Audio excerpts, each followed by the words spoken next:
केंद्र सरकार जो टीका है उसको लेकर अपनी नीति में बदलाव भी कर रही है। अब कह रही है कि रोजाना 1 करोड़ टीकाकरण का लक्ष्य है। केंद्र सरकार ने ये रणनीति बनाई है। सूत्रों के हवाले से हमें इस रणनीति के बारे में पता चला है। इसमें कहा गया है कि इसे जुलाई के दूसरे तीसरे हफ्ते से शुरू करने की तैयारी है। इसके लिए टीके के 30 से 32 करोड़ डोज मुहैया कराने की कोशिश की जा रही है, जिनमें से 25 करोड़ डोज कोविशील्ड के होंगे और कोवैक्सीन के होंगे। बाकी 5 से 7 करोड़ स्पुतनिक समेत अन्य टीके होंगे। आने वाले समय में कोविशील्ड की एक ही डोज देने पर चर्चा जारी है। साथ ही कोविशील्ड के सिंगल डोज की प्रभावशीलता का आकलन भी किया जा रहा है। Johnson and Johnson Sputnik light और कोविशील्ड बनाने की एक ही प्रक्रिया है। Johnson and Johnson Sputnik light single dose वाले टीके हैं। अलग अलग टीकों की पहली और दूसरी डोज देने की भी स्टडी की जा रही है। टीकों के प्रतिकूल प्रभाव की रिपोर्ट के लिए अलग ऐप बनाने की तैयारी है। तो ये तमाम चीज़ें हैं जो इस समय किए जा रहे हैं। ये प्रयोग हैं एक तरीके से, आप कह सकते हैं टीकाकरण के बीच में ही, कि किस तरीके से कोविशील्ड का क्या एक ही डोज लगना चाहिए, जबकि बहुत सारे देशों में अभी भी 2 डोज लग रहे हैं। एक सवाल ये भी है जो हम अपने साथी परिमल से पूछने की कोशिश करेंगे। हमारे साथी परिमल हमसे जुड़ रहे हैं। परिमल, पहले तो ये बताएं कि ये लक्ष्य किस तरीके से बनाया गया है, किस आधार पर बनाया गया है, और दूसरा कि 1 करोड़ डोज देंगे, और दूसरा ये भी बताएं कि ये जो बीच में ही बात शुरू हो गई कि साहब सिंगल डोज से भी काम चल जाएगा। पहले तो आपने इतना देर कर दी कि एक डोज के बीच में और दूसरे डोज के बीच में फर्क लगातार आप बढ़ाया गया है। उसकी कोई स्टडीज के रिजल्ट अभी तक सामने आए हैं क्या? देखिए, फिलहाल कोई नतीजे सामने में नहीं है अभिषेक, लेकिन शोध और खोज का जो सिलसिला है वो फिलहाल चल रहा है। और उसी मायने में अगर देखें तो जो कोविशील्ड का गैप 3 महीने से 4 महीने तक का किया गया है दूसरे डोज को लेकर, इस बीच में ये स्टडी करने की बात आ रही है कि सिंगल डोज ही क्या वाकई इतना इफेक्टिव है कि सिंगल डोज में ही किसी व्यक्ति को छोड़ दिया जाए एक ही टीका देके। इससे कई तरह की भ्रांतियां लोगों के मन में भी आएंगी, लेकिन वो अगर नतीजा कोई स्टडी आती है तो उस पर भरोसा करना पड़ेगा, और वो साइंटिफिक स्टडी होनी चाहिए। और उस बात पे जोर दिया जा रहा है कि साइंटिफिक स्टडी की जाएगी कि क्या वाकई सिंगल डोज प्रभावी है। दूसरी नंबर चीज़ ये कि 1 करोड़ जो डोजेज की बात है कि हर महीने हर दिन एडमिनिस्ट्रेट करने की बात है।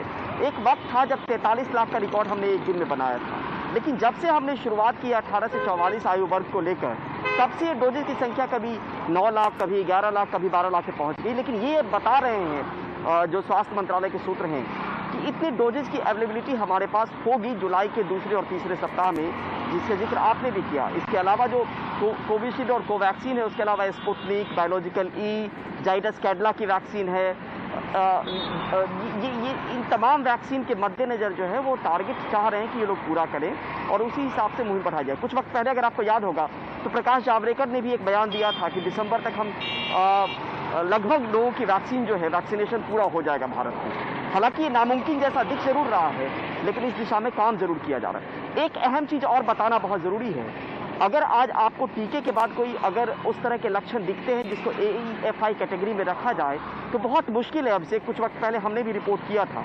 अब ये कहा जा रहा है कि एक अलग ऐप बनेगा और उस ऐप में आप आसानी से जो अपनी शिकायत है वो दर्ज करवा पाएंगे, और डिस्ट्रिक्ट इम्यूनाइजेशन ऑफिसर उसको वेरीफाई करेगा कि वाकई क्या AEFI की कैटेगरी में वो आता है जो शिकायत आप कर रहे हैं। तो वो उसको भी एक सहूलियत जो जनता तक है वो करने की कोशिश की जा रही, क्योंकि हमने देखा है कि कोविशील्ड देने के बाद तमाम तरह की शिकायतें आई हैं और शिकायतों की सुनवाई को लेकर वैसा कोई मैकेनिज्म अब तक नहीं है। जी, क्या सरकार ये मान के चल रही है कि ग्रामीण इलाकों में भी ये जो ऐप हैं ये उसी तरीके से काम करेंगे? इस देश में जहाँ पे लोगों को बिजली नहीं मिल पा रही है, कुछ जगहों पर अभी भी अंधेरे में रहते हैं, उस देश में क्या इंटरनेट इतनी आसानी से मुहैया है कि ये जो तमाम ऐप की आप बात कर रहे हैं कि दुष्प्रभाव अगर हैं, दूर दराज के इलाकों में अगर दुष्प्रभाव निकल कर आते हैं, साइड इफेक्ट दिखते हैं, तो उनके लिए कोई मैकेनिज्म तैयार कर रही है सरकार, या सब कुछ इंटरनेट के भरोसे है? देखिए, अब तक ये व्यवस्था है कि जहाँ पे आप वैक्सीनेशन लेंगे, यानी वैक्सीनेशन आपका जहाँ पर होगा उस जगह पर जाकर आप शिकायत दर्ज करवा सकते हैं। लेकिन यहाँ पे चुनौती तब बढ़ जाती है अभिषेक कि अगर मान लीजिए वैक्सीन आपने दिन के वक्त में लिया है तो वो 24 घंटे तक वो केंद्र नहीं खुला होता है। तो ऐसे में आपको इंटरनेट की एक सहायता और सहूलियत देने की बात हो रही है। अभी ये चीज़ें रिपोर्ट हो रही है, जो आंकड़े हमारे पास आते हैं वो डिस्ट्रिक्ट इम्यूनाइजेशन ऑफिसर के हवाले से आते हैं।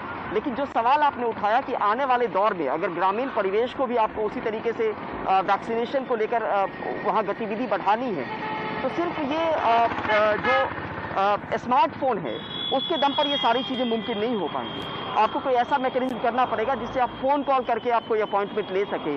उस दिशा में भी मुमकिन है कि कोई चीज़ आगे बढ़ाई जाए, लेकिन अब तक उस पर कोई कंफर्मेशन नहीं आया है कि गांव में सबके पास स्मार्टफोन नहीं होते और कितनी बड़ी आबादी के पास स्मार्टफोन है।